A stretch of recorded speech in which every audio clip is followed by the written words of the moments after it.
ನನಗೆ ಕೆಲವು ವರ್ಷಗಳ ಹಿಂದೆ, ಅಂದರೆ ಒಟ್ಟು ಕರ್ನಾಟಕದ ಬೇರೆ ಬೇರೆ ಭಾಗದಲ್ಲಿ ಬೇರೆ ಬೇರೆ ಕಾರ್ಯಕ್ರಮಗಳಿಗೆ ಹೋಗೋದು ಅಥವಾ ನನ್ನನ್ನೇ ಸನ್ಮಾನಿಸುವಂಥ ಅನೇಕ ಕಾರ್ಯಕ್ರಮಗಳನ್ನು ಅಟೆಂಡ್ ಮಾಡಿದ್ದೀನಿ. ಸಾಕಷ್ಟು ಪ್ರಶಸ್ತಿಗಳು, ಬಿರುದುಗಳು ನಿಮ್ಗೆ ಗೊತ್ತೇ ಇದೆ. ಆ ಥರದ್ದು ಸಂಘ ಸಂಸ್ಥೆಗಳು ಕೊಡ್ತಿರ್ತವೆ. ಅದರಲ್ಲಿ ಆಕಸ್ಮಿಕವಾಗಿ ಹರಿಹರದಲ್ಲಿ ನಡೆದ ಒಂದು ಕಾರ್ಯಕ್ರಮದಲ್ಲಿ, ಸುಮಾರು 10 ವರ್ಷಗಳ ಹಿಂದೆ ಅನಿಸುತ್ತೆ, ಕಾರ್ಯಕ್ರಮದಲ್ಲಿ ಅಲ್ಲಿನ ಸಾಹಿತ್ಯ ಪರಿಷತ್ತಿನ, ಕನ್ನಡ ಸಾಹಿತ್ಯ ಪರಿಷತ್ತಿನ ಗೆಳೆಯರು ಕವಿರತ್ನ ಅಂತ ಬಿರುದು ಕೊಟ್ಟರು. ಹಾಗೆ ಭಾಳಷ್ಟು ಇದ್ದಾವೆ. ಆದರೆ ಅದಾದಮೇಲೆ ಬಂದ ಮೇಲೆ ಅದೇನು ಗೊತ್ತಿಲ್ಲ, ಜೊತೆಯಲ್ಲಿ ಯಾರು ಅವತ್ತು ಕಾರ್ಯಕ್ರಮದಲ್ಲಿ ಇದ್ದವರು ಯಾರೋ ಅದನ್ನು ಅವತ್ತು ಪ್ರೇಮ ಇದ್ದರು ಆ ಕಾರ್ಯಕ್ರಮದಲ್ಲಿ. ಅಲ್ಲಿ ಅದನ್ನು ಬಳಸೋಕ್ಕೆ ಶುರು ಮಾಡಿದ್ರು. ಅದು ನಾನು ಯಾವತ್ತೂ ಡಾಕ್ಟರ್ ಅಂತ ಹಾಕಿ ಅಂತ ಆಗಲಿ, ಇನ್ನೇನು ಯಾವುದು ಪ್ರೀಲೀವ್ಡ್ಗಳನ್ನು, ವಿಶೇಷಣಗಳನ್ನು ಬಳಸ್ತಾ ಇರಲಿಲ್ಲ.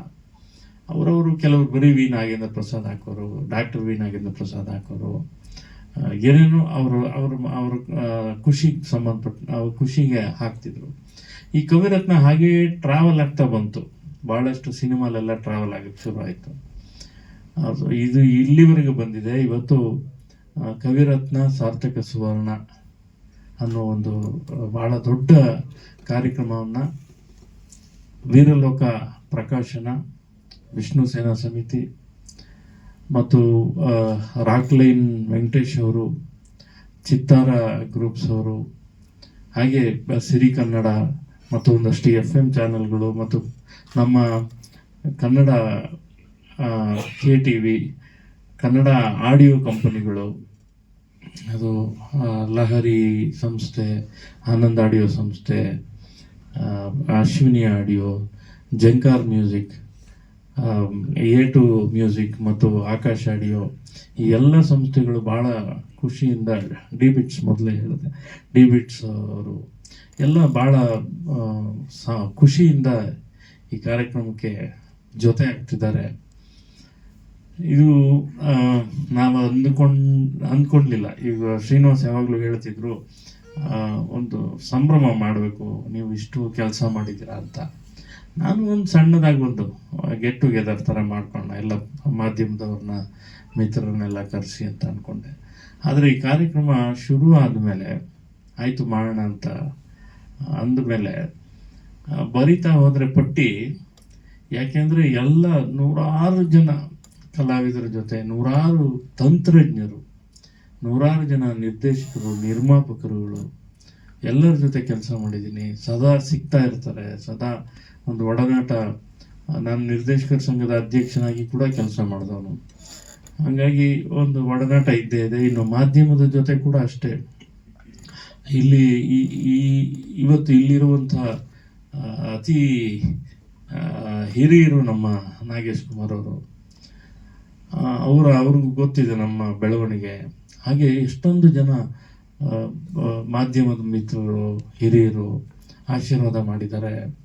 ನಾಡಿನ ಎಷ್ಟು ಜನ ಆಶೀರ್ವಾದ ಮಾಡಿದ್ದಾರೆ.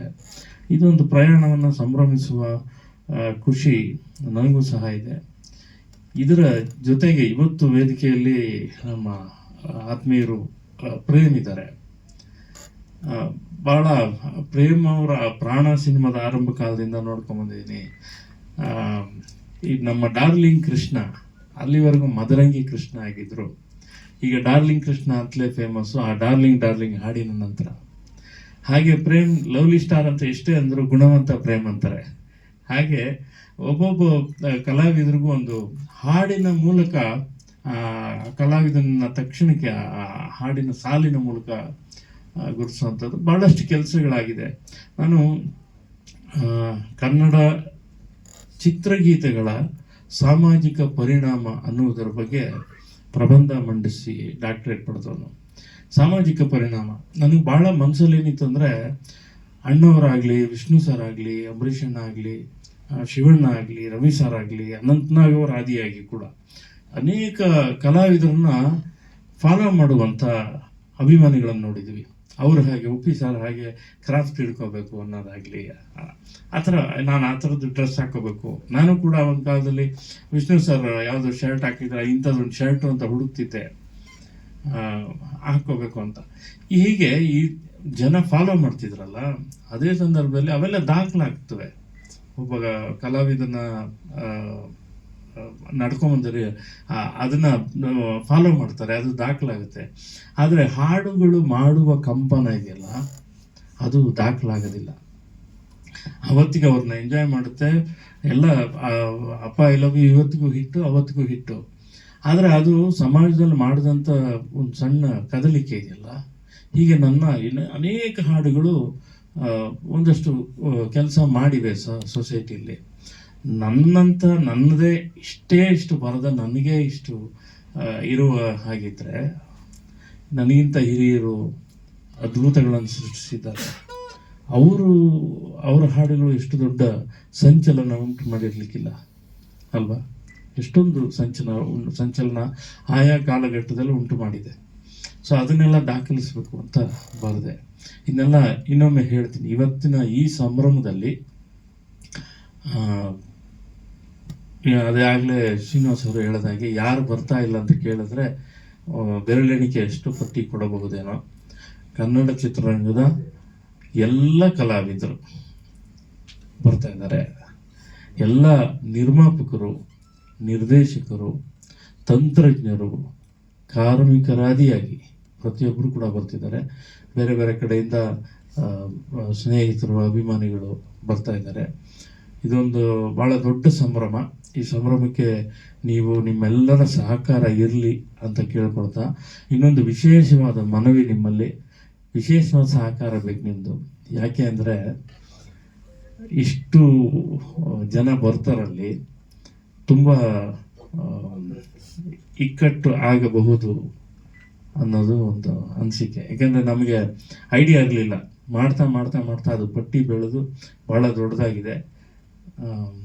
ನಮಗೆ ಈ ಕಾರ್ಯಕ್ರಮಕ್ಕೆ ಅನೇಕರು ಜೊತೆ ಆಗ್ತಿದ್ದಾರೆ. ಅವರೆಲ್ಲ ಪ್ರೀತಿಯಿಂದ ಸಹಕಾರ ಕೊಡ್ತಾ ಇದ್ದಾರೆ. ಎಲ್ಲರ ಸಹಕಾರವನ್ನು ನೆನೀತಾ ನಿಮ್ಮ ಸಹಕಾರ ಕೂಡ ಬೇಕು ಅಂತ ಕೇಳ್ಕೊಳ್ತಾ ನನ್ನ ಮುಂದಿನ ಮೈಕನ್ನ ಕಾರ್ಯಕ್ರಮದ ತಕ್ಷಣ ಬಂದಿದ್ದಾರೆ, ಬಹಳ ಪ್ರೀತಿಯಿಂದ ಮಾತಾಡ್ತಾರೆ.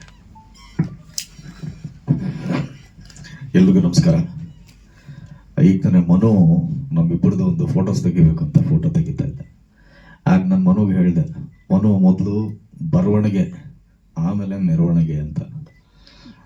ಯಾಕಂದ್ರೆ ಇವರು ಬರೆಯೋ ಬರವಣಿಗೆಯಿಂದಾನೆ ನಾವು ಹೀರೋಗಳು, ಸ್ಟಾರ್ಗಳಾಗಿ ಮೆರವಣಿಗೆ ಆಗೋದು. ಸೊ ಹಾಗಾಗಿ ಸೀನಪ್ಪ ಆಗಲೇ ಹೇಳ್ತಾ ಇದ್ರು, ಬೇರೆ ಎಲ್ಲ ಭಾಷೆಗಳಲ್ಲಿ ರೈಟರ್ಸ್ ಕೊಡುವಂಥ ಗೌರವ, ರೆಮ್ಯುನರೇಷನ್ನು ಎಲ್ಲವೂ ಸಹ ಯಾವ ರೇಂಜಿಗೆ ಇರುತ್ತೆ ಅಂತ. ಆದರೆ ಇಲ್ಲೂ ಸಹ ಅದನ್ನೇ ನಾನು ರಿಪೀಟ್ ಆಗಬೇಕು ಅಂತ ಹೇಳ್ತೀನಿ.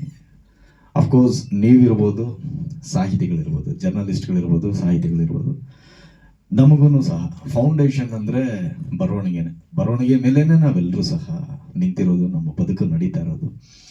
ಆದರೆ ಇಲ್ಲಿ ಬರವಣಿಗೆ ಅನ್ನೋದು ಕೊನೆ ಆಗೋಗುತ್ತೆ, ಮೆರವಣಿಗೆ ಅನ್ನೋದು ಮಾತ್ರ ಯಾವಾಗಲೂ ಮೆರವಣಿಗೆ ಹೊರಡ್ತಾ ಇರುತ್ತೆ. ಅದಾಗಬಾರ್ದು.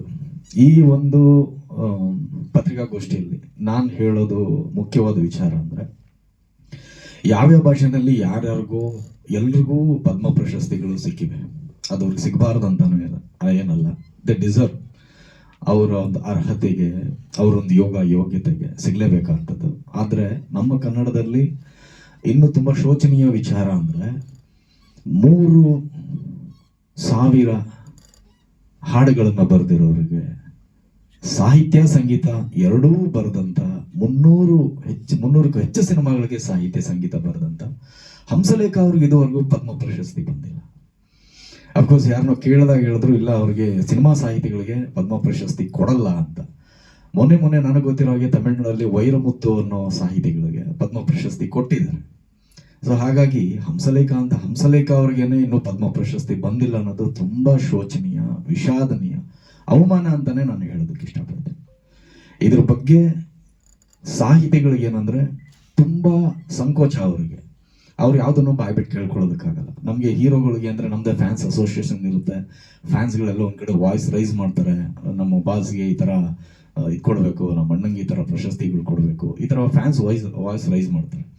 ಆದರೆ ಸಾಹಿತಿಗಳಿಗೆ ಯಾವುದೇ ರೀತಿ ಫ್ಯಾನ್ಸ್ ಅಸೋಸಿಯೇಷನ್ ಇರೋದಿಲ್ಲ, ಇದ್ರೂ ಸಹ ಅವರು ವಾಯ್ಸ್ ರೈಸ್ ಮಾಡುವಂಥ ಪರಿಸ್ಥಿತಿಯಲ್ಲಿ ಇರೋದಿಲ್ಲ. ಹಾಗಾಗಿ ಎಷ್ಟೋ ವೇದಿಕೆ ಮೇಲೆ ನಾನಿದ್ದೀನಿ, ಹಂಸಲೇಖ ಸರ್ಗೆ ಪದ್ಮ ಪ್ರಶಸ್ತಿ ಬರಲೇಬೇಕು. ಅದು ಬಿಟ್ಟರೆ ಆ ರೇಂಜ್ಗೆ ಚಿ ಉದಯಶಂಕರ್ ಅವರು ಆದ್ಮೇಲೆ ಹಂಸಲೇಖ ಅವರು ಆದಮೇಲೆ ಎಲ್ಲ ಝೋನರಲ್ಲೂ ಎಲ್ಲ ರೀತಿಯ ಹಾಡುಗಳನ್ನು ಬರೆದಿರುವಂಥ ಮತ್ತೊಬ್ಬರು ಅಂದರೆ ನಾಗೇಂದ್ರ ಪ್ರಸಾದ್ ಅವರು. ಅವ್ರಿಗೂ ಸಹ ಹಂಸಲೇಖ ಸರ್ಗೆ ಆದಮೇಲೆ ಅವ್ರಿಗೂ ಸಹ ಪದ್ಮ ಪ್ರಶಸ್ತಿ ಬರಬೇಕು, ಅಥವಾ ಅದಿಲ್ಲ ಜ್ಞಾನಪೀಠ ಪ್ರಶಸ್ತಿ ಅಲ್ಲ ಹೇಳೋದು, ಎಲ್ಲರೂ ಇದ್ದಾರೆ. ನಾನು ಹೇಳ್ತಾ ಇರೋದು ಒಬ್ಬೊಬ್ಬರಿಗೆ ಬರಬೇಕು ಅಂತ, ಬರೀ ಹಂಸಲೇಖ ಸರ್ಗೆ ಬರಬೇಕು, ನಾಗೇಂದ್ರ ಪ್ರಸಾದ್ ಅವರಿಗೆ ಬರಬೇಕು ಅಂತಲ್ಲ. ನಮ್ಮ ಕನ್ನಡ ಸಾಹಿತ್ಯ ತುಂಬ ಶ್ರೀಮಂತವಾಗಿದೆ. ಅದರಲ್ಲಿ ಎಲ್ಲ ಸಾಹಿತಿಗಳು, ಎಲ್ಲ ಬರವಣಿಗೆಗಾರರು ಸಹ ತುಂಬ ಮಿಸ್ ಆಗಿದ್ದಾರೆ ಈ ಪ್ರಶಸ್ತಿಗಳಿಂದ. ಈ ಪ್ರಶಸ್ತಿಗಳಿಂದ ಅವ್ರಿಗೇನು ಆಗ್ಬೇಕಾಗಿಲ್ಲ, ಜನರು ಕೊಡುವಂಥ ಚಪ್ಪಾಳೆನೇ ದೊಡ್ಡ ಪ್ರಶಸ್ತಿ ಅಂತ ಅವ್ರು ಹೇಳ್ತಾರೆ. ಆದರೂ ಸಹ ಒಂದು ಡಾಕ್ಯುಮೆಂಟ್ರಿ ಆಗಿ ಕನ್ನಡ ಚಿತ್ರರಂಗದಲ್ಲಿ ಯಾರ್ಯಾರಿಗೆ ಪದ್ಮ ಪ್ರಶಸ್ತಿ ಬಂದಿದೆ ಅಂತ ಇದ್ದಾಗ, ಎಲ್ಲೋ ಹೋದ್ರೆ ನಾವು ಗೋಡೆಗಳ ಮೇಲೆ ಇಂಥವ್ರಿಗೆ ಪ್ರಶಸ್ತಿ ಬಂದಿದೆ ಅನ್ನೋ ಸಾಲಿನಲ್ಲಿ, ಬಹಳ ಉತ್ತುಂಗದ ಸಾಲಿನಲ್ಲಿ ನಮ್ಮ ಕನ್ನಡ ಚಿತ್ರರಂಗ ಇರಬೇಕು ಅನ್ನೋದು ನನ್ನ ಒಂದು ಬಹಳ ದೊಡ್ಡ ಹೆಬ್ಬಯಕೆ. ಸೊ ಹಾಗಾಗಿ ಇದನ್ನ ಯಾರು ವಾಯ್ಸ್ ರೈಸ್ ಮಾಡೋದಕ್ಕೆ ಸಾಧ್ಯ ಇಲ್ಲ. ನೀವೇ ಅಗೈನ್ ಬರವಣಿಗೆಯನ್ನು ನಂಬ್ಕೊಂಡು ಬದುಕ್ತಾ ಇರೋರು ನೀವೇ ವಾಯ್ಸ್ ರೈಸ್ ಮಾಡಬೇಕು, ಇಂತಿಂಥವ್ರಿಗೆ ಪದ್ಮ ಪ್ರಶಸ್ತಿ ಬರಬೇಕು, ಮತ್ತೇನಾದ್ರೆ ಜ್ಞಾನಪೀಠ ಪ್ರಶಸ್ತಿ ಇರೋದಿತ್ತು, ಜ್ಞಾನಪೀಠ ಪ್ರಶಸ್ತಿಗಳು ಬರಬೇಕು ಅನ್ನೋದು. ಸೊ ಹಾಗಾಗಿ ಇದೊಂದು ವಿನಂತಿ, ಮನವಿ ಸರ್ಕಾರಕ್ಕೂ, ನಿಮಗೂ, ಜನಗಳಿಗೂ, ಎಂಟೈರ್ ಕನ್ನಡ ಚಿತ್ರರಂಗವನ್ನ ನಂಬ್ಕೊಂಡು ಬದುಕ್ತಾ ಇರ್ತಕ್ಕಂಥ ಎಲ್ರಿಗೂ ಸಹ ಅದು ಸಾಧ್ಯ ಆದಷ್ಟು ಬೇಗ ಆಗಲಿ ಅಂತ ನಾನು ಹಾರೈಸ್ತೀನಿ.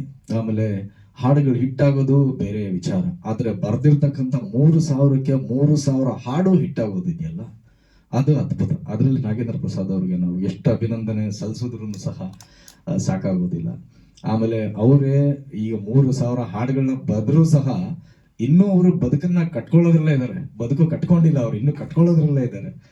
ಅಂತ ಪರಿಸ್ಥಿತಿಯಲ್ಲಿ ಅವರು ಇದ್ರೂ ಸಹ ಹೊಸ ಹೊಸ ಸಾಹಿತಿಗಳಿಗೆ ಉತ್ತೇಜನ ಕೊಡ್ತಾ ಇದ್ದಾರೆ, ಸಾಕಷ್ಟು ಒಂದು ಸಮಾಜ ಸೇವೆಯನ್ನ ಮಾಡ್ತಾ ಇದ್ದಾರೆ. ಮ್ಯೂಸಿಕ್ ಬಜಾರ್ ಅನ್ನುವಂಥ ಒಂದು ತಮ್ಮದೇ ಆದಂಥ ಒಂದು ಸಂಸ್ಥೆಯನ್ನ ಕಟ್ಕೊಂಡಿದ್ದಾರೆ. ಯಾರ್ಯಾರು ಹಾಡು ಬರೀತೀರಾ ಬನ್ನಿ, ನಮ್ದೊಂದು ಸಂಸ್ಥೆನ ನಾವು ಸಪೋರ್ಟ್ ಮಾಡ್ತೀವಿ ಅಂತ. ಸೊ ಹೀಗೆ ತಾವು ಬೆಳೆಯೋದ್ರ ಜೊತೆಯಲ್ಲಿ ಸಾಕಷ್ಟು ಜನ ಸಾಹಿತಿಗಳನ್ನ, ಬರವಣಿಗೆಗಾರರನ್ನ ಸಹ ಬೆಳೆಸ್ತಾ ಇದ್ದಾರೆ ಅವರು. ಇವತ್ತು ಒಬ್ರು ವೀರಕಪುತ್ರ ಶ್ರೀನಿವಾಸ್ ಅವರು ಅವರ 50 ವರ್ಷದ ಒಂದು ಸವಿನೆನಪಾಗಿ ಕವಿರತ್ನ, ಸಾರ್ಥಕ ಕವಿರತ್ನ ಅನ್ನೋ ಒಂದು ಕಾರ್ಯಕ್ರಮಕ್ಕೆ ಅವರು ವಾಯ್ಸ್ ರೈಸ್ ಮಾಡಿರ್ಲಿಲ್ಲ ಅಂದಿದ್ರೆ ಈ ಒಂದು ಕಾರ್ಯಕ್ರಮ ಇಷ್ಟೊಂದು ಅದ್ಧೂರಿಯಾಗಿ ರೂಪುರೇಷೆಗೊಳ್ತಾನೆ ಇರಲಿಲ್ಲ. ಒಬ್ಬ ಕವಿರತ್ನನಿಗೆ, ಒಬ್ಬ ಬರವಣಿಗೆಗಾರನಿಗೆ ಸಿಗಬೇಕಾದಂತ ಒಂದು ಏನ್ ಹೇಳ್ತೀರಾ, ಈ ಒಂದು ಸಮಾರಂಭ ಆಗ್ತಾನೆ ಇರಲಿಲ್ಲ. ಈ ರೀತಿ ಯಾರೋ ಒಬ್ರು ವೀರಕಪುತ್ರ ಶ್ರೀನಿವಾಸ್ ತರ ಸಾಕಷ್ಟು ಜನ ಎಲ್ಲಾರ ಬಗ್ಗೆನೂ ಒಂದೊಂದು ವಾಯ್ಸ್ ರೈಸ್ ಮಾಡ್ತಾ ಹೋದ್ರೆ, ಒಂದೊಂದು ಸಮಾರಂಭಗಳನ್ನ ಮಾಡ್ತಾ ಹೋದ್ರೆ ನಮ್ಮ ಕನ್ನಡ ಚಿತ್ರರಂಗ ಅನ್ನೋದು ಸಾಹಿತ್ಯಕ್ಕೆ ಸಿಗುವಂತ ಗೌರವನೇ ಬೇರೆ. ಇವತ್ತೂ ಸಹ ನಮ್ಮಲ್ಲಿ ಎಲ್ಲಾ ಬರವಣಿಗೆಗಾರರಿಗೂ ಸಹ ಈ ಸಿನಿಮಾದಲ್ಲಿ ಏನ್ ನಾವು ಪ್ರೊಡಕ್ಷನ್ ಒಂದು ಬಜೆಟ್ ಅಂತ ಹಾಕ್ತೀವಿ, ಬರವಣಿಗೆ ಅಂತ ಬಂದ್ರೆ ಅಲ್ಲೊಂದು ಬಜೆಟ್ ಅನ್ನೋದು ಇಲ್ವೇ ಇಲ್ಲ.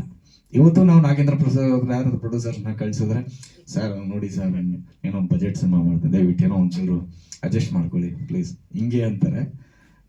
ಅವರು ಸಹ ನಿರ್ಮಾಪಕರ ಮೇಲಿರೋ ಪ್ರೀತಿಗೋಸ್ಕರ ಎಷ್ಟೋ ಹಾಡುಗಳನ್ನ ಫ್ರೀಯಾಗಿ ಸಹ ಬರ್ಕೊಟ್ಟಿದ್ದಾರೆ, ಸಾಂಗ್ಗಳು ಸಹ ಸೂಪರ್ ಡೂಪರ್ ಹಿಟ್ ಆಗಿದೆ. ಹೀಗಾಗಿ ಕವಿಗಳ ಮನಸ್ಸೇ ಹಾಗೆ, ಎಲ್ಲದಕ್ಕೂ ಕರಗುವಂತ ಮನಸ್ಸುಗಳು. ಅಂತ ಕರಗುವಂತ ಮನಸ್ಸುಗಳಿಗೆ ಬೆರಗಾಗೋ ತರ ನಾವೇನಾದ್ರೂ ಕೊಡ್ತಾ ಹೋಗ್ತಾ ಇರ್ಬೇಕಾಗುತ್ತೆ. ಸೊ ಅದು ನನ್ನ ಮನವಿ. ಇಷ್ಟು. ಥ್ಯಾಂಕ್ ಯು ಸಿನಪ್ಪ, ತುಂಬಾ ಅದ್ಭುತವಾದಂತ ಒಂದು ಕಾರ್ಯಕ್ರಮವನ್ನ ಮಾಡ್ತಾ ಇದೀಯಾ. ನಿನ್ನ ಪ್ರೀತಿಗೆ, ಬರವಣಿಗೆ ಮೇಲೆ ಇರುವಂತ ನಿನ್ನ ಪ್ರೀತಿಗೆ ಥ್ಯಾಂಕ್ ಯು ಸೋ ಮಚ್. ಆಮೇಲೆ ಸಿನಪ್ಪನ ಬಗ್ಗೆ 2 ಮಾತು ಹೇಳಲೇಬೇಕು. ಬಹಳಷ್ಟು ಪುಸ್ತಕ ಪ್ರೀತಿ, ಕರ್ನಾಟಕದ ಮೂಲೆ ಮೂಲೆಗೂ ಎಲ್ಲಾ ಜಿಲ್ಲೆಗಳಿಗೂ ಸಹ ಎಲ್ಲಾ ಕವಿಗಳು, ಸಾಹಿತಿಗಳು ಬರೆದಿರ್ತಕ್ಕಂಥ ಪುಸ್ತಕಗಳು ತಲುಪಬೇಕು ಅಂತ ಪ್ರತಿ ಸಲ ಒಂದು 6 ತಿಂಗಳಿಗೊಂದ್ಸರಿ, 3 ತಿಂಗಳಿಗೊಂದ್ಸರಿ ಎಲ್ಲೋ ಬೀದರಲ್ಲಿ ಮಾಡ್ತಾರೆ, ಈ ಕಡೆ ಎಲ್ಲೋ ಕೋಲಾರದಲ್ಲಿ ಮಾಡ್ತಾರೆ, ಆ ಕಡೆ ಮಂಗಳೂರಲ್ಲಿ ಮಾಡ್ತಾರೆ. ಎಲ್ಲಾ ರಾಜ್ಯಗಳಿಗೂ ಸಾಹಿತ್ಯವನ್ನು ತಲುಪಬೇಕು ಅನ್ನೋ ನಿಟ್ಟಿನಲ್ಲಿ ಪುಸ್ತಕ ಸಂತೆ ಅಂತ ಮಾಡ್ತಾ ಇರ್ತಾರೆ. ನಮ್ಮನ್ನೆಲ್ಲ ಕರೆದು ಬಹಳ ಪ್ರೀತಿಯಿಂದ ಸಾಹಿತಿಗಳನ್ನ ಕರೆದು ಗೌರವಿಸುವಂಥದ್ದು. ಸೊ ಅವ್ರಿಗೂ ಸಹ ಒಳ್ಳೇದಾಗಲಿ ಅಂತ ಹೇಳ್ತಾ, ಈ ಒಂದು ಕಾರ್ಯಕ್ರಮದಲ್ಲಿ ನಾನು ಸ್ಟಾರ್ ನಟನಾಗಿ, ಹೀರೋ ಆಗಿ ಖಂಡಿತವಾಗ್ಲೂ ನಾನು ಭಾಗವಹಿಸಲ್ಲ. ಇದು ನಮ್ಮ ಮನೆ ಕಾರ್ಯಕ್ರಮ, ನಮ್ಮ ಕನ್ನಡದ ಸಾಹಿತಿಗಳಿಗೆ, ಸಾಹಿತ್ಯಕ್ಕೆ ಸಲ್ತಾ ಇರೋಂಥ ಒಂದು ಸಮಾರಂಭ. ಇಲ್ಲಿ ನಾನು ಒಬ್ಬ ಸ್ನೇಹಿತನಾಗಿ, ಸೇವಕನಾಗಿ ಖಂಡಿತವಾಗ್ಲೂ ಇದ್ದೇ ಇರ್ತೀನಿ. ನಮ್ಮಿಂದ ಏನಾಗಬೇಕು 24/7 ದಯವಿಟ್ಟು ತಿಳಿಸಿ ಅಂತ ಹೇಳೋದಕ್ಕೆ ಇಷ್ಟಪಡ್ತೀನಿ. ಒಳ್ಳೇದಾಗಲಿ. Thank you so much. Love you. ಬಹುಶಃ ಕನ್ನಡ ಚಿತ್ರರಂಗದಲ್ಲಿ ಈ ತರಹದ್ದೊಂದು ಕಾರ್ಯಕ್ರಮ ಇದುವರೆಗೂ ಆಗಿರಲಿಲ್ಲ. ತಮಿಳಲ್ಲಿ, ತೆಲುಗಲ್ಲಿ, ಮಲಯಾಳಮಲ್ಲಿ ಸಾಹಿತ್ಯವನ್ನು ಮತ್ತು ಸಾಹಿತಿಗಳನ್ನು ಗೌರವಿಸುವಂತಹ ಕೆಲಸ ಭಾಳ ದೊಡ್ಡ ಮಟ್ಟದಲ್ಲಾಗುತ್ತೆ. ಚಿರಂಜೀವಿ ಅವರು ಒಬ್ಬ ಜೋಗಿಲ್ಲ ಶಾಸ್ತ್ರಿ ಅಂತೇನೋ ಇರಬೇಕು, ಅವರಿಗೆ ಆಗಾಗ ಬಂದು ಟ್ವೀಟ್ ಮಾಡ್ತಾ ಇರ್ತಾರೆ. ಅಲ್ಲು ಅರ್ಜುನ್ ಅವರು ಸಾಹಿತಿಗಳನ್ನ ಕಂಡ್ರೆ ಹೋಗ್ಬಿಟ್ಟು ವೇದಿಕೆ ಮೇಲಿನೇ ಕಾಲು ಮುಗಿತಾ ಇದ್ದಾರೆ, ಕಾಲಿಗೆ ಬೀಳ್ತಾರೆ. ಈ ತರಹದ ಒಂದು ಪರಂಪರೆಯನ್ನು ಅವರು ಅಲ್ಲಿ ಸಂಭ್ರಮಿಸ್ತಾರೆ. ಸಾಹಿತ್ಯಕ್ಕೆ ಅಷ್ಟು ಮಹತ್ವವನ್ನು ಕೊಡ್ತಾರೆ. ಪರ್ಚೂರಿ ಬ್ರದರ್ಸ್ ಅಂತಿದ್ದ ಡೈಲಾಗ್ಸ್ಗೆ ಒಂದು ಫ್ಯಾನ್ ಬೇಸ್ ಇದೆ ಅಲ್ಲೆಲ್ಲ. ಸೊ ನಮ್ಮಲ್ಲೂ ಕೂಡ ಆ ತರಹದ್ದಿದೆ. ನಾವು ಪ್ರಜ್ಞಾವಂತರು, ಅದರಲ್ಲಿ ಎರಡನೇ ಮಾತಿಲ್ಲ. ಆದರೆ ನಮ್ಮಲ್ಲಿ ಒಂದು ಈ ಥರದ ಒಂದು ಸಂಭ್ರಮಿಸುವಂತಹ, ಒಗ್ಗೂಡಿ ಸಂಭ್ರಮಿಸುವಂತಹ ಕ್ಷಣಗಳು ತುಂಬ ಕಡಿಮೆ ದಾಖಲಾಗಿದ್ದಾವೆ. ಆ ಕಾರಣಕ್ಕೆ ಇದೊಂದು ಮಹತ್ವದ ಕಾರ್ಯಕ್ರಮ ಅಂತ ನಾನು ಭಾವಿಸಿರುವಂಥದ್ದು. ಈ ಕಾರ್ಯಕ್ರಮ ಕವಿರತ್ನ ಸಾರ್ಥಕ ಸುವರ್ಣ ಬೇರೇನಲ್ಲ, 3 ದಶಕಗಳಲ್ಲಿ ಕನ್ನಡ ಚಿತ್ರರಂಗವನ್ನು ತಮ್ಮ ಹಾಡುಗಳ ಮೂಲಕ ಬೆಳಗಿದಂತಹ ಡಾಕ್ಟರ್ ವಿ ನಾಗೇಂದ್ರ ಪ್ರಸಾದ್ ಅವರ ಸಿನಿ ಜರ್ನಿಗೆ ಒಂದು ಸಂಭ್ರಮಾಚರಣೆ, ಸಿನಿ ಜರ್ನಿಯ ಒಂದು ಸಂಭ್ರಮಾಚರಣೆ. ಅವರು 3 ದಶಕ ಆಗಿದೆ ಸಿನಿಮಾ ರಂಗಕ್ಕೆ ಬಂದು, ಮತ್ತು ಇದುವರೆಗೆ 3,000 ಹಾಡುಗಳನ್ನು ಅವರು ರಚಿಸಿದ್ದಾರೆ. ಅದು ನಿಮಗೆ ಗೊತ್ತಿದೆ. ಸಾವಿರಾರು ಹಾಡುಗಳು ಸಿನಿಮಾದ ಗೆಲುವಿನಲ್ಲಿ ಮಹತ್ವದ ಪಾತ್ರವನ್ನು ವಹಿಸಿದ್ದಾವೆ. ಒಬ್ಬ ಹೀರೋನ ಅಭಿಮಾನಿಗಳಿಗೆ ಒಂದಷ್ಟು ಕಂಟೆಂಟನ್ನು ಕೊಟ್ಟಿದ್ದಾವೆ. ಇವತ್ತು ಯಾವ ಹೀರೋಗೆ ಸಂಬಂಧಪಟ್ಟ ಯಾವುದೇ ಸೆಲೆಬ್ರೇಷನ್ ಇರಲಿ, ಆ ಹಾಡಿನ ಸಾಲುಗಳು ಬೇಕೇ ಬೇಕು ಅನ್ನುವಷ್ಟು ಮಹತ್ವಪೂರ್ಣವಾದದ್ದು. ಮತ್ತು ನಮ್ಮಂತಹ ಭಾವುಕ ಜೀವಿಗಳ ಬದುಕಿಗೆ ಅನ್ವಯವಂತಹ ಎಷ್ಟೋ ಸಾಲುಗಳು ಇವತ್ತು ನಾವಾಗ ಆಗಾಗ ಬಳಸ್ಕೊತಾ ಇರ್ತೀವಿ. ನಮ್ಮೆಲ್ಲರ ಮನಸ್ಸಿಗೆ ಧ್ವನಿಯಾಗಿ, ಔಷಧಿಯಾಗಿ ಬರೆದಂತಹ ಗೀತೆಗಳನ್ನು ಸಂಭ್ರಮಿಸದೆ ಇನ್ಯಾವುದನ್ನು ಸಂಭ್ರಮಿಸುವಂಥದ್ದು. ಆ ಕಾರಣಕ್ಕೆ ಇದೊಂದು ಕಾರ್ಯಕ್ರಮವನ್ನು ಮಾಡಬೇಕು ಅಂತ ನಾನು ಆಸೆ ಇಟ್ಕೊಂಡು ಅವರನ್ನು ಅಪ್ರೋಚ್ ಮಾಡಿದೆ. ಅವರು ಸುಮಾರು ತಿಂಗಳ ಕಾಲ ಇದನ್ನು ಮುಜುಗರ ಪಟ್ಟು ಬೇಕಾ ಬೇಕಾ ಬೇಕಾ ಅಂತ ಅಂದ್ಕೊಂಡು ತಳ್ಕೊಂಡು ಬಂದರು. ಕೊನೆಗೂ ಕಳೆದ ಡಿಸೆಂಬರಲ್ಲಿ 3ನೇ ತಾರೀಕು ಅವರ 50ನೇ ವರ್ಷದ ಹುಟ್ಟುಹಬ್ಬ. ಆ ಸಂದರ್ಭಕ್ಕೆ ಮಾಡಿಬಿಡೋಣ ಅಂತ ಅಂದ್ಕೊಂಡು ಹೋದ್ವಿ. ಆಗಲೂ ಅವ್ರು ಮುಜುಗರ ಪಡ್ತಾನೆ ಇದ್ರು. ಕೊನೆಗೂ ಆ ಪ್ರಯತ್ನವನ್ನು ಇಲ್ಲಿ ತನಕ ತಳ್ಳಿ ಕೊನೆಗೆ 1 ತಿಂಗಳಲ್ಲಿ ಅವರು ಒಪ್ಕೊಂಡ ನಂತರದಲ್ಲಿ ಅವರು ಇದರ ಸಂಪೂರ್ಣ ಜೊತೆಯಾದರು ಈ ಕಾರ್ಯಕ್ರಮಕ್ಕೆ. ಆ ಜೊತೆಯಾದ ಕಾರಣಕ್ಕೆ ಇವತ್ತು ಏನಾಗಿದೆ ಅಂದರೆ, ಕನ್ನಡ ಚಿತ್ರರಂಗದ ಅತ್ಯದ್ಭುತ ಕಾರ್ಯಕ್ರಮವಾಗಿ, ದಾಖಲೆ ಮಟ್ಟದ ಕಾರ್ಯಕ್ರಮವಾಗಿ ಬರೋಬ್ಬರಿ 300ಕ್ಕೂ ಹೆಚ್ಚು ಜನ ಕಲಾವಿದರು, ನಿರ್ದೇಶಕರು, ನಿರ್ಮಾಪಕರು ಬರ್ತಿರುವಂತಹ ಒಂದು ಕಾರ್ಯಕ್ರಮವಾಗಿ ಇದು ರೂಪುಗೊಂಡಿದೆ. ಬಹುಶಃ ನಾನು ಆ ಪಟ್ಟಿಯನ್ನು ನೋಡಿದಾಗಲೇ ನನಗೆ ಭಯ ಆಗ್ತಾ ಇತ್ತು. ಅಷ್ಟು ಜನ ಬರ್ತಿದ್ದಾರೆ. ಎಲ್ಲರೂ ಕೂಡ ಅವ್ರ ಮೇಲೆ ನಾವು ಪ್ರೀತಿಯಿಂದ ಬರ್ತಿದ್ದಾರೆ. ನೀವು ಯಾರು ಬರ್ತಾರೆ ಅಂತ ಕೇಳಬಾರ್ದು, ಯಾರು ಬರ್ತಿಲ್ಲ ಅಂತ ಕೇಳಿದರೆ ನನ್ನ ಹತ್ರ ಪಟ್ಟಿ ಹೇಳ್ಬೋದು. ಅಷ್ಟು ಜನ ಬರ್ತಿದ್ದಾರೆ. ಯಾಕಂದರೆ ಇವರು 1,000 ಸಿನಿಮಾಗಳಿಗೆ ಹಾಡು ಬರ್ತಿದ್ದಾರೆ. ನೀವು ಲೆಕ್ಕಕ್ಕೆ ಆ 1000 ಸಿನಿಮಾದ ತಾರಾಗಣ, ಆ 1000 ಸಿನಿಮಾದ ನಿರ್ಮಾಪಕರು, ಆ 1000 ಸಿನಿಮಾದ ನಿರ್ದೇಶಕರು, ಆ 1000 ಸಿನಿಮಾದ ಸಂಗೀತ ನಿರ್ದೇಶಕರು, ಆ 1000 ಸಿನಿಮಾದ ತಂತ್ರಜ್ಞರು, ಕಾರ್ಮಿಕರು, ಎಷ್ಟು ಜನ ಆಗ್ಬೋದು. ಒಂದು ಲಕ್ಕಿ ಪಾರ್ಟ್. ಮತ್ತು ನನಗೆ ಸರ್ಪ್ರೈಸಿಂಗ್ ಅಂತ ಅನ್ಸೋದೇನೆಂದರೆ, ಇವರು ಆ 1000 ಸಿನಿಮಾಗಳ ನಿರ್ದೇಶಕರು, ನಿರ್ಮಾಪಕರು, ಕಲಾವಿದರು, ತಂತ್ರಜ್ಞರು, ಕಾರ್ಮಿಕರ ಜೊತೆಗೂ ಕೂಡ ಇವತ್ತಿಗೂ ಆ ಒಡನಾಟವನ್ನು ಉಳಿಸ್ಕೊಂಡಿದ್ದಾರೆ. ನನಗೆ ಅದು ಅದ್ಭುತ ಅನಿಸುವಂಥದ್ದು. ಬಹುಶಃ ಒಬ್ಬ ಸಾಹಿತಿ ತಾನು ಗೂಡಲ್ಲಿ ಬಚ್ಚಿಟ್ಕೋಬೇಕು, ತಾನು ಅಂತರ್ಮುಖಿಯಾಗಿದ್ದುಕೊಂಡು ತನ್ನ ಸಾಹಿತ್ಯ ಹೊರಗಡೆ ಹೋಗಬೇಕು ಅಂತ ಆಸೆ ಪಡ್ತಾರೆ. ಆದರೆ ಇವರು ಒಂದು ವಿಶೇಷ, ಜನರ ಜೊತೆ ಇವರು ಬೆರೆಯೋಷ್ಟು ನಾನು ಇನ್ನೊಬ್ಬರು ಈ ಥರದ್ದನ್ನು ಕಂಡಿಲ್ಲ. ಸೊ ಆ ಕಾರಣಕ್ಕೋಸ್ಕರ ಸಾವಿರಾರು ಜನ ಈ ಕಾರ್ಯಕ್ರಮಕ್ಕೆ, 100 ಜನ ಕಲಾವಿದರು ಬರ್ತಿದ್ದಾರೆ, ತಂತ್ರಜ್ಞರು, ಸಿನಿಮಾದವರು, ಸಾವಿರಾರು ಜನ ಇವರ ಅಭಿಮಾನಿಗಳು ರಾಜ್ಯದ ಮೂಲೆ ಮೂಲೆಗಳಿಂದ ಬರ್ತಿದ್ದಾರೆ. ಈಗಾಗಲೇ ದಾವಣಗೆರೆ, ಹರಿಹರ, ಕೊಪ್ಪಳ ಇಂಥ ಕಡೆಗೆ ಸರ್ಕಲ್ಗಳಲ್ಲಿ ಬ್ಯಾನರ್ಗಳನ್ನು ಹಾಕ್ಬಿಟ್ಟು ಈಗಾಗಲೇ ಇದರ ಒಂದು ಸಂಭ್ರಮ ಶುರುವಾಗಿದೆ. ಈ ಕಾರ್ಯಕ್ರಮ ಬೆಳಿಗ್ಗೆ 10ರಿಂದ ರಾತ್ರಿ 10 ತನಕ ನಡೀತಾ ಇದೆ. ಆ ಕುರಿತಾಗಿ ಈ ಪತ್ರಿಕಾಗೋಷ್ಠಿಯನ್ನು ನಿಮ್ಮ ಜೊತೆಗೆ ಹಂಚ್ಕೋಬೇಕು ಅಂತ ಇದನ್ನು ಕರೆದದ್ದು. ಸೊ ಬೆಳಿಗ್ಗೆ 10ರಿಂದ ರಾತ್ರಿ 10 ತನಕ ಕಲಾವಿದರ ಭವನದಲ್ಲಿ ನಡೀತಾ ಇರುವಂಥ ಈ ಕಾರ್ಯಕ್ರಮಕ್ಕೆ ತಮ್ಮ ಸಹಕಾರ ಇರಲಿ. ತಮ್ಮ ಮೂಲಕ ನಾಡಿನ ಜನತೆಗೆ ಇದೊಂದು ಕಾರ್ಯಕ್ರಮ ತಿಳಿಲಿ. ಮತ್ತು ಈ ಕಾರ್ಯಕ್ರಮ ಕನ್ನಡ ಚಿತ್ರರಂಗದ ಒಂದು ಒಗ್ಗಟ್ಟಿನ ಮಂತ್ರವಾಗಿ ಒಬ್ಬ ವ್ಯಕ್ತಿನ ಹೀಗೆ ಸೇರಿ ಸಂಭ್ರಮಿಸಿದೆವು ಅನ್ನುವಂತಹ ದಾಖಲೆಯಾಗಿ ಉಳಿಲಿ ಅಂತ ನಾನು ಆಸೆ ಪಡ್ತೇನೆ. Thank you.